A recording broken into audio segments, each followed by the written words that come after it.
Tape में थोड़ी सी सामने आएगी, तो कम अज़ कम अगर कुछ लोग डिस इंफॉर्मेशन के ज़रिए लोगों को के जहन को आलूदा करके और ये तखरीब कारी की तरह माइल करते हैं, तो कम अज़ कम उनको कोई बहाना नहीं मिलेगा। तो मैं ये समझूं कि आप इस्लाम की तरफ जो कवानीन है, जो ज़्यादा राग़ब कवानीन है इस्लाम की तरफ, उनको राइज करने का मशवरा देंगे? जी, मैं उनको राइज करने का मशवरा दूंगा और फिर उनकी खिदमत में ये भी अर्ज़ करूंगा कि यहाँ पर कोई ऐसे काम जो कि मिसाल के तौर पर जब ये आप लाल मस्जिद के पस मंज़र में जाते हैं तो बात की जाती है कि जी वो चाइनीज़ वो मसाज का सिस्टम था जिसके ख़िलाफ़ ये कार्रवाई की गई, तो इस किस्म के कोई काम ऐसे न हों जिसको बुनियाद बनाकर कोई ऐसी कार्रवाई की जाए और उन कामों को आप जस्टिफाई भी ना कर सकते हो। तो अगर ये ज़रा थोड़ा सा इस बारे में हुकूमत अपना रवैया मुस्बत अंदाज से दिखाएगी तो कम अज़ कम जो वो क़ुव्वतें जो इस बुनियाद पर लोगों को हुकूमत के ख़िलाफ़, देखिए ना यहाँ पर जो कार्रवाई हो रही है, यहाँ पर कोई काफिर तो नहीं मारे जा रहे हैं, यहाँ पर वो जो सिपाही जो बेचारे उसका निशाना बने हैं वो कोई गैर मुस्लिम तो नहीं थे, वो कोई अमेरिकन पासपोर्ट होल्डर्स भी नहीं थे। तो जब खुद मुसलमानों के खिलाफ इस किस्म की कार्रवाई हो रही हो तो जिस बुनियाद पर हो रही है उस गलत फहमी को दूर करने की ज़रूरत है। बहुत शुक्रिया मोहतरम सैयद हामिद सईद काज़मी साहब। नाज़रीन, हम अब ब्रेक लेते हैं, ब्रेक के बाद वापस आएंगे और आपको लिए चलेंगे पेशावर, जहाँ पे हमें फ़खर काकाखेल ज्वाइन करेंगे और वो हमें बताएंगे कि क्या लाल मस्जिद के अंदर होने वाले वाक़यात सिर्फ लाल मस्जिद के गिरदोनवा के तनाज़ुर में ही देखे जाने चाहिए या इनकी जड़ें दूर दूर तक फैली हुई हैं। आपको याद होगा कि बैतुल्लाह मसूद ने तहरीक तालिबान पाकिस्तान के प्लेटफॉर्म से बयान दिया था कि ख़ुदकुश हमला आवर बाज़ हालात में हमारे बहुत कारगर हथियार हैं और हम उनको इस्तेमाल करेंगे। और उसके बाद उन्होंने ये भी बयान दिया था कि अगर हुकूमत ने अपनी रविश न बदली तो सिंध और पंजाब की जो सड़कें हैं वो जहन्नुम में तब्दील हो जाएंगी। फर्नेस का लफ्ज़ एक अंग्रेज़ी रिपोर्ट में इस्तेमाल किया गया था। तो स्टे ट्यून्ड। इसके बाद हम चलते हैं फ़खर काकाखेल के पास, उनका तज्ज़िया लेते हैं कि पेशावर के अंदर इस्लामाबाद के वाक़े को किस तरह देखा जा रहा है।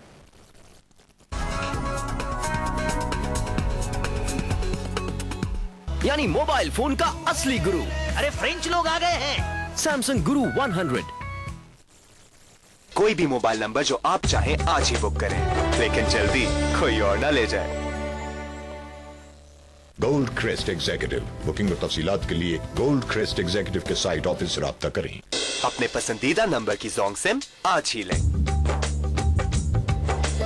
जोंग कस्टमर सर्विस सेंटर या वेबसाइट विजिट करें, लेकिन जल्दी कोई और ना ले जाए। गोल्ड क्रेस्ट एग्जीक्यूटिव कराची में अपनी नौयत का पहला और मुनफरिद कमर्शियल टावर, तमाम जदीद सहूलियात से मुज़य्यन वसीओरीज कमर्शियल टावर और दिलकश शॉपिंग मॉल। बुकिंग और तफसीलात के लिए गोल्ड क्रेस्ट एग्जीक्यूटिव के साइट ऑफिस से राब्ता करें। गोल्ड क्रेस्ट एग्जीक्यूटिव बुकिंग और तफसीलात के लिए गोल्ड क्रेस्ट एग्जीक्यूटिव के साइट ऑफिस से राब्ता करें। कोई भी मोबाइल नंबर जो आप चाहें आज ही बुक करें, लेकिन जल्दी कोई और ना ले जाए। यानी मोबाइल फोन का असली गुरु। अरे फ्रेंच लोग आ गए हैं। सैमसंग गुरु 100।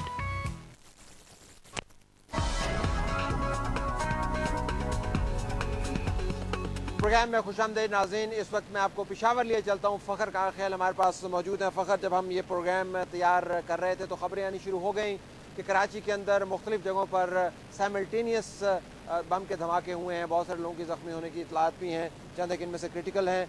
तनाज़ुर इस प्रोग्राम का इस्लामाबाद के अंदर होने वाला ख़ुदकुश हमला है।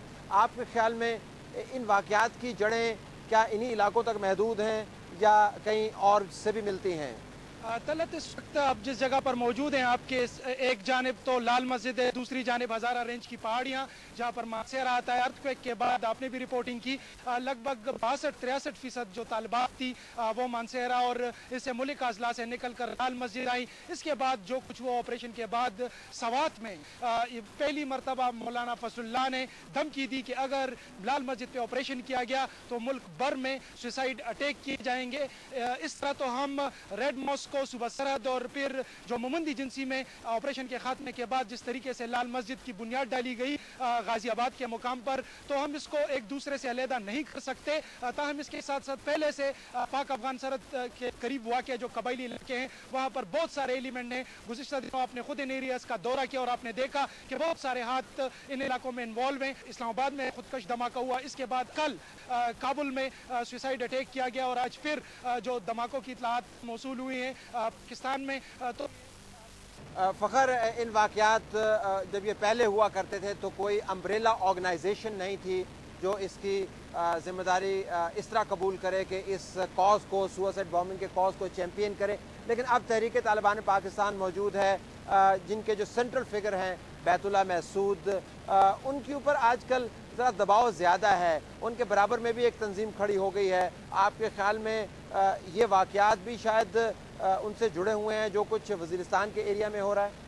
जी बिल्कुल तलत साउथ वजीरिस्तान जहाँ पर महसूद और वजीर ट्राइब्स हैं, वहाँ पर जो वजीर ट्राइब्स के अमीर थे मुल्ला नज़ीर, उन्होंने हाथ मिलाया है नॉर्थ वजीरिस्तान में बैतुल्लाह महसूद के नायब यानी डिप्टी कमांडर हाफिज गुलबादर के साथ। इस तरह खुद तालिबान तहरीक पाकिस्तान जो ऑर्गेनाइजेशन थी, इसके पैरेलल एक दूसरी ऑर्गेनाइजेशन तरतीब दी जा चुकी है और आज एक जरगे में बाकायदा हाफिज गुलबादर ने नॉर्थ से जाकर वाना में मीटिंग की जो साउथ वजीरिस्तान के तालिबान हैं उनके साथ, और वहाँ पर ये कहा कि जो अनासिर गैर मुल्की अनासिर का साथ दे रहे हैं और जो लोग इसमें मुलव्विस हैं इनके खिलाफ मुश्तरका तौर पर एक्शन लिया जाएगा, उनकी रोकथाम की जाएगी। इंटरेस्टिंग बात यह है कि नॉर्थ वजीरिस्तान में सिक्योरिटी की जिम्मेदारी साउथ वजीरिस्तान के जो तालिबान हैं उनको कहा गया है कि वो आए नॉर्थ वजीरिस्तान में जो रेट है अपनी कायम रखें। इस तरह साउथ वजीरिस्तान में सिक्योरिटी की जिम्मेदारी नॉर्थ वजीरिस्तान जो हाफिज गुलबादर के तहत तालिबान हैं उनको सौंपी गई है। तलत 27 जून को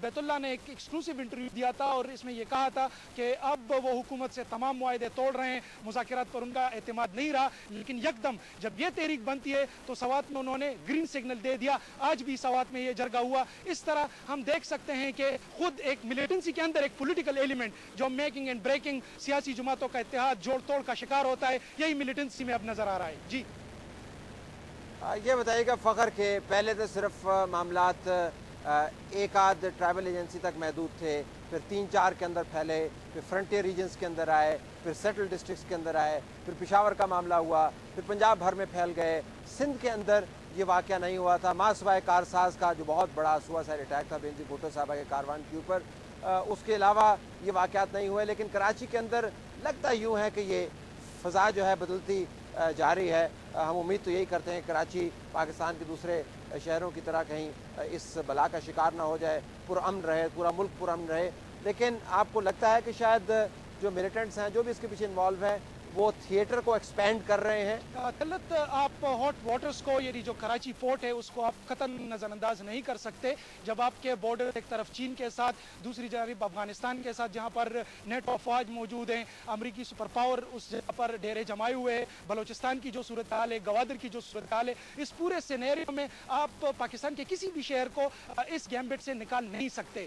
कराची में हकीकत तो ये है जो रिपोर्ट्स आ रही हैं, कराची में लातादाद मदारिस हैं और ख़ुद MQM ने भी इस खदशे का इजहार किया है कि उनको शायद मुस्तकबिल में तालिबान जैसी कुव्वत का सामना करना पड़े। अगर वो कुव्वत ज़ाहिरन आ गई उसी तरह जिस तरीके से हम मुल्क के दीगर हिस्सों में देख रहे हैं, मुझे नहीं लगता कि कराची फिर जो कराची के इस वक्त वाली वारिस खुद को गर्दान रहे हैं उनके पास रहेगा। तलत बहुत शुक्रिया फ़खर, आपने हमें पेशावर से ज्वाइन किया। नाज़रीन, इंतहाई अंदोनाक वाक़यात का एक सिलसिला है जो ना ख़त्म होने वाला है।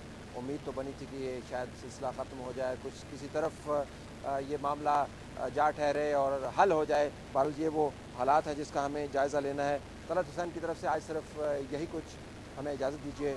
अल्लाह हाफ़िज़।